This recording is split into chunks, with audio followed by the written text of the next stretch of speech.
Hi అండి, welcome to our channel. ఈరోజు recipe వచ్చేసి డబుల్ కా మిఠానండి. 10 పీసెస్ తీసుకొని 1 అవర్ ఎండలో పెట్టానండి కట్ చేసి.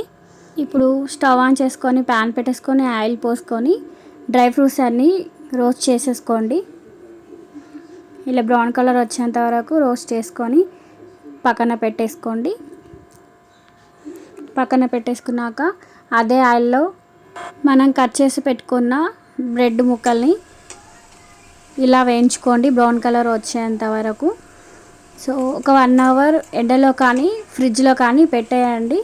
అలా పెడితే బ్రెడ్ పీసెస్ అనేవి గట్టిగా అవి ఆయిల్ పీల్చుకోకుండా ఉంటుందండి, క్రిస్పీగా వస్తుంది.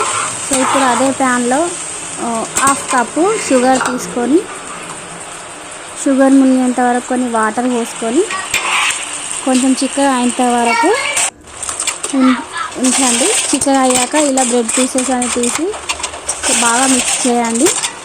ఈ లోపల పాలు కాగా పెట్టేసుకున్నానండి.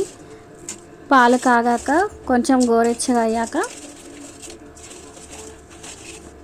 బ్రెడ్ పీసెస్లో షుగర్ పీస్ అన్నీ కలిపి మిక్స్ చేసేయండి.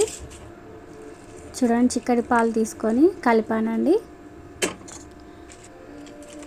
ఇలా కలుపుకొని డ్రై ఫ్రూట్స్, ఇలాచి కూడా వేసుకోండి. అంతేనండి, డబుల్ కా మీఠా రెడీ అయిపోయింది. క్రిస్పీగా స్వీట్గా చాలా బాగుందండి. ట్రై చేయండి. Thank you.